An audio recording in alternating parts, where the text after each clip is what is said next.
혹시 요즘 속 좁은 사람이 된 것 같아 속상하신가요? 안녕하세요, 여러분. 오늘은 제가 상담을 하다 보면 정말 자주 듣는 말 한마디로 시작해 볼게요. 선생님, 저 요즘 왜 이렇게 속이 좁아진 것 같아요? 저도 처음엔 그냥 흘려들었어요. 그런데 신기한 건 이 말씀을 하시는 분들이 한 분이 아니라는 겁니다. 70대 어르신도, 막 퇴직하신 60대 분도, 심지어 누가 봐도 인자하고 너그럽기로 소문난 분들도 꼭 이 말씀을 하세요. 나이 먹더니 속이 좁아졌나 봐요. 그럼 제가 여쭤봐요. 어떤 일이 있으셨어요? 하고요. 그러면 나오는 이야기들이 이런 겁니다. 아들이 전화를 했는데 3분도 안 돼서 바빠서 끊을게 라고 하더래요. 그 말 한마디에 종일 가슴이 먹먹하셨대요. 며느리가 손주를 데리고 왔는데 2시간도 안 있다가 가더래요. 잠깐 들렀어요 라는 말이 며칠이 지나도 가시처럼 남아있다고 하시더라고요. 카톡을 보냈는데 읽은 표시만 뜨고 답이 없어요. 괜찮다고 생각하려는데 자꾸만 눈이 그 일자로 가더래요. 여러분, 혹시 이 중에 고개가 끄덕여지는 장면이 있으신가요? 부끄러우시면 안 됩니다. 이건 여러분만의 이야기가 아니에요. 오늘 이 영상을 보고 계신 분들 중 상당수가 지금 이 순간에도 비슷한 서운함을 품고 계실 겁니다. 그리고 저는 오늘 그 서운함에 대해 솔직하게 이야기하고 싶어요. 심리학자로서 제가 할 수 있는 가장 진심 어린 이야기를요. 결론부터 말씀드릴게요. 여러분의 마음이 좁아진 게 절대 아닙니다. 오히려 그 반대예요. 여러분의 마음은 지금 이 세상에서 가장 중요한 것이 무엇인지 그것만을 정확하게 알아볼 만큼 깊어진 겁니다. 오늘 그 이유를 제대로 풀어드릴게요. 편안하게 앉아서 들어주세요. 나이 들수록 서운함이 커지는 진짜 이유.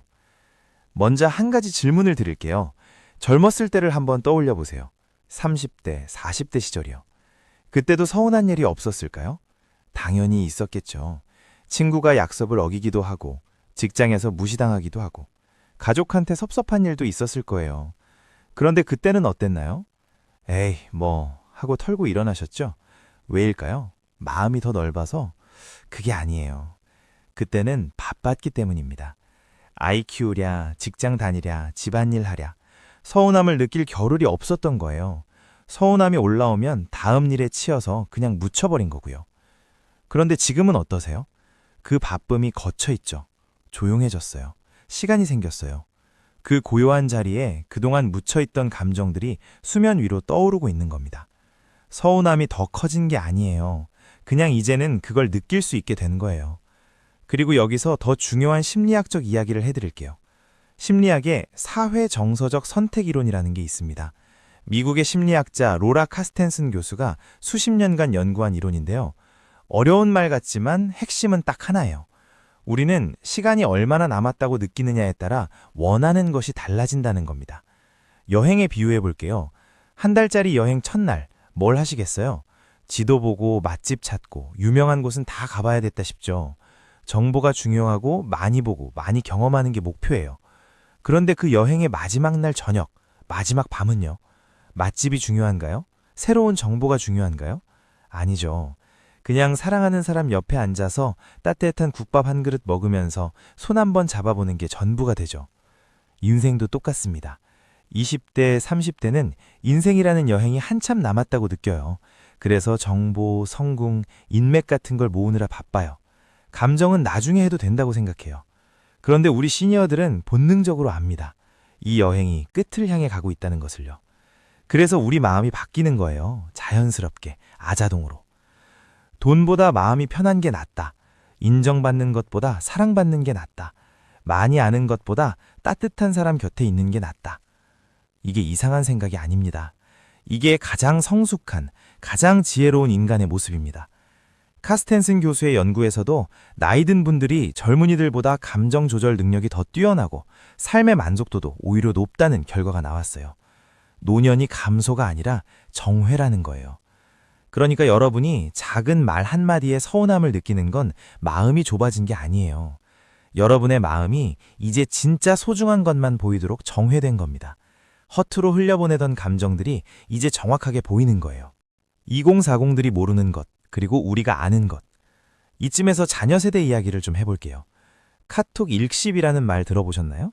카톡을 읽고도 답장하지 않는 걸 말해요. 요즘 2030 젊은 세대들 사이에서 이게 하나의 문화예요. 나쁜 마음이 아니에요. 그냥 답장해야 할 메시지가 너무 많아서 일단 읽고 나중에 하려다 잊어버리는 거예요. 그런데 부모님 입장에서는 그 일이 사라지는 순간이 마음에 걸리죠. 왜 그럴까요? 아까 말씀드린 이론으로 설명이 돼요.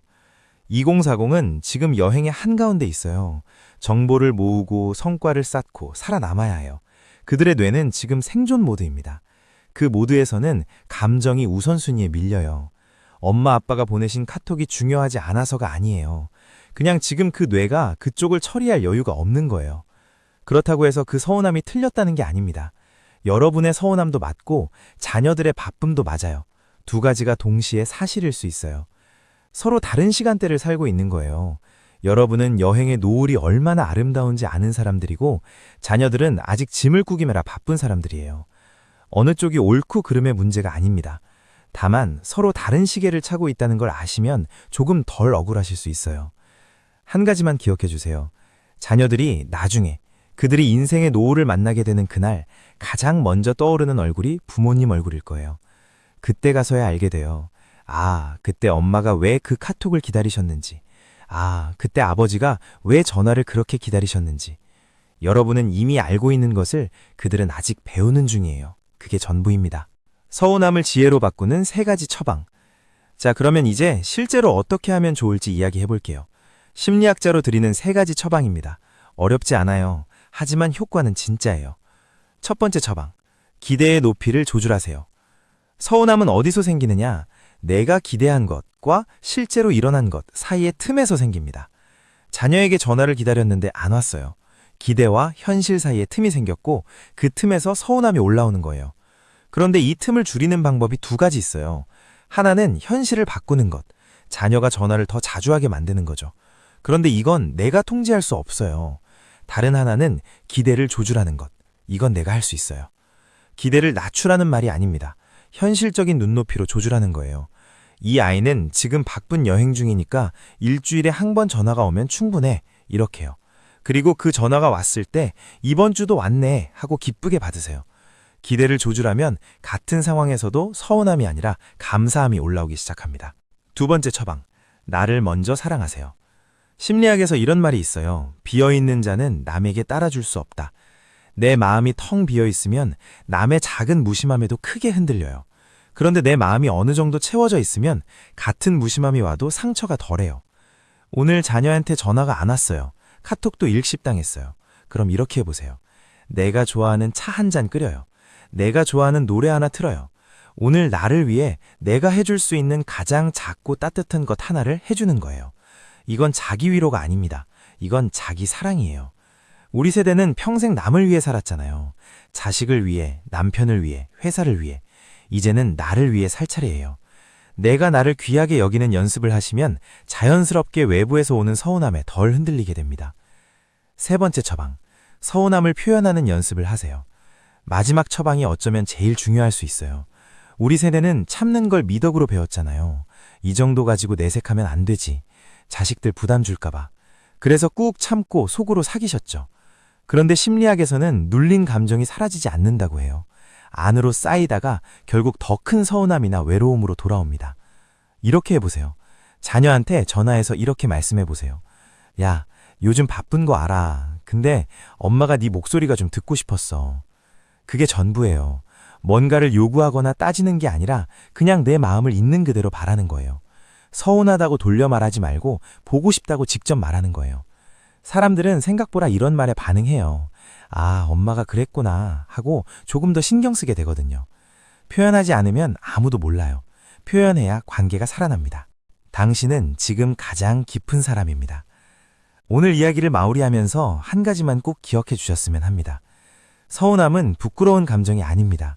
서운함은 여러분이 아직 살아있다는 증거이고 누군가를 사랑하고 싶다는 의지이고 관계를 소중히 여기는 마음의 표현입니다.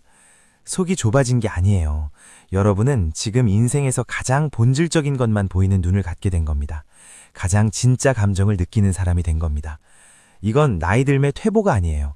가장 고요하고 가장 깊어진 인간의 모습입니다. 오늘 밤 잠자리에 들기 전에 거울을 한번 보세요. 그리고 이렇게 말씀해 주세요. 서운해하느라 고생했다. 그만큼 네가 사랑이 많은 사람이라서 그래. 참 기특하다. 이 말이 어색하시다고요? 괜찮아요. 처음엔 다 어색해요. 그래도 해보세요. 자기 자신에게 건네는 이 짧은 위로가 오늘 밤 여러분의 마음을 조금 더 따뜻하게 해줄 거예요. 앞으로도 여러분의 마음이 시리지 않도록 제가 따뜻한 이야기를 가지고 자주 찾아올게요. 오늘도 하루 잘 버티셨습니다. 참 수고 많으셨습니다. 편안한 밤 되세요.